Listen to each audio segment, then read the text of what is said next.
তো বন্ধুরা, আমি আজকে নিজে হাতে রান্না করলাম লোটে মাছ। এখন একটা ননস্টিকের কড়ায় তেল দিয়ে দিয়েছি, তার উপরে লোটে মাছটি সুন্দর করে পরিষ্কার করে কেটে গরম তেলের মধ্যে ছেড়ে দিয়েছি।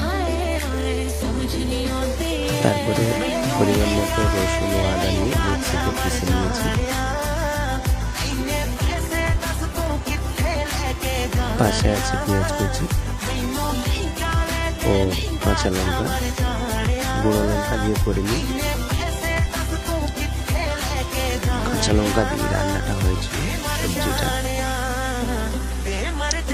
ফাইনালি আদা ও রসুন মিক্সিতে পিসা কমপ্লিট হয়ে গেলে এবার দিয়ে দিলাম লঙ্কা ও পেঁয়াজ।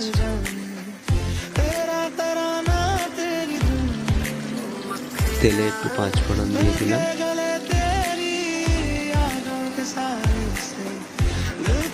তারপরে একটু কুচি পেঁয়াজ তাতে দিয়ে দিলাম ও দু চারটে কাঁচা লঙ্কা। হালকা করে মশলাটা করে নিলাম, একটু হলদি দিয়ে দিলাম। এবার মশলা বাটা এটা মিক্সিতে পেশা সেটা দিয়ে দিলাম। ফাইনালি মশলা কমপ্লিট হয়ে গেছে। এবার হালকা করে জল পরিমাণ মতো জল দিয়ে দিলাম।